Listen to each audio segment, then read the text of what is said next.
सही मायने में भगवान है क्या सर? सही मायने में भगवान है क्या, इससे क्या तुम्हारी लाइफ में बहुत फर्क पड़ेगा क्या? फिर क्यों जानना है?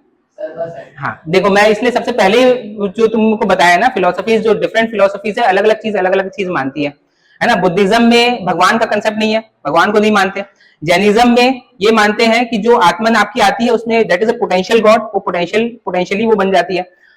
हिंदुइज्म में भी वही चीज मानते हैं कि जो आत्मन आती है, आत्मन में पोटेंशियल रहता है वापस ब्रह्मन बनने का। ठीक है, तो भगवान आप मानते हो तो अपने आप को ही मान सकते हो, नहीं मानते हो तो एक थर्ड शक्ति। देखो इस चीज को इस तरह से समझो कि जब तक आपको पूरी तरह से ये विश्वास नहीं हो जाता कि मैं ही सब कुछ हूं, जब तक आप पूरी तरह से ये जान नहीं लेते कि मैं ही ब्रह्मन हूं और मेरे लिए कोई भी चीज असंभव नहीं है, ये मानना नहीं है, ये जानना है। मानने और जानने में फर्क समझते हैं?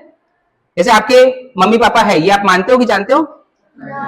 जानते हैं, है ना। क्यों? क्योंकि आपको मालूम है अगर कोई आके बोले कि मम्मी पापा नहीं है तो अपन नहीं मानेंगे उस चीज, है ना। तो ये डिफरेंस होता है मानने। तो जब तक आप खुद को जान नहीं लेते कि मैं ही सब कुछ और मैं मेरे लिए सब कुछ संभव है, तब तक आपके लिए एक थर्ड पावर होनी चाहिए जिसको हम भगवान बोल सकते हैं, ईश्वर बोल सकते हैं, कि भाई ये अगर मेरे साथ है तो मेरे लिए कोई भी चीज असंभव नहीं है। और उस जर्नी में जिस दिन आप अपने आप को जान लिए कि भाई मैं हूं और मैं सब कुछ कर सकता हूं, क्योंकि अल्टीमेटली है सबका रियलिटी वही है। मैंने आपको क्या बताया था? ब्रह्मन, ब्रह्मन से ही क्या निकलती है?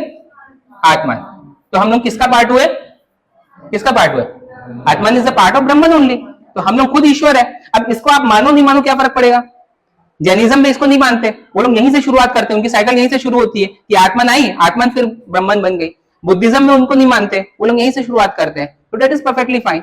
मैं ये चीज समझता हूं कि आपको एटलीस्ट एक ऐसी शक्ति पे विश्वास होना चाहिए। वो शक्ति आप खुद भी हो सकते हैं और नहीं तो थर्ड पावर भी हो सकती है, क्योंकि है ना हमारे जो सेंसेस है बहुत लिमिटेड है।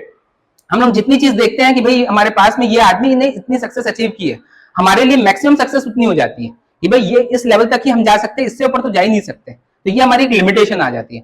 तो एक आपको एक ऐसे पावर पे विश्वास हमेशा होना चाहिए जो आपको ये विश्वास दिलाता रहे कि आपकी कोई लिमिटेशन नहीं है, नो लिमिटेशन, आप जो चाहे वो चीज आप अचीव कर सकते हैं। जिस दिन आप ये चीज खुद से जानने लग जाए कि मैं ब्रह्मन हूं, मैं जो चाहूं अचीव कर सकता हूं, उस दिन आप भगवान को मानना छोड़ दे, कोई फर्क नहीं पड़ेगा। लेकिन उसके पहले तक आपको भगवान को मानना पड़ेगा, एक ऐसी शक्ति पे विश्वास करना पड़ेगा जो चाहे तो आपसे कुछ भी चीज करा सकती है। So that should be the concept of भगवान इन माय व्यू। बाकी सबके अपने अलग अलग हो सकते हैं। अच्छा, ये इससे जो आत्मा निकली है, क्या ये इससे कम हो सकती है? क्या सोच के बोलो, हो सकती है कम?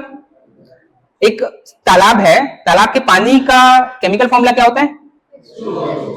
एक गिलास में पानी निकालो कि छोटा H2O हो जाता है, वो समझ आ रहा है? तो बहुत अच्छा श्लोक दीदी लोग बोलते हैं ना, पूर्णमदः पूर्णमिदं पूर्णात् पूर्णमुदच्यते पूर्णस्य पूर्णमादाय पूर्णमेवावशिष्यते। सुने हो ये? मतलब पूर्ण से आप पूर्ण को निकालेंगे तो भी पूर्ण ही रहेगा। ठीक है, पूर्ण से आप मतलब ब्रह्मन भी पूर्ण है, उसमें से आपने आत्मन को निकाला, आत्मन भी पूर्ण है, तो पूर्ण से आप पूर्ण को निकालेंगे तो वो भी पूर्ण ही रहेगा।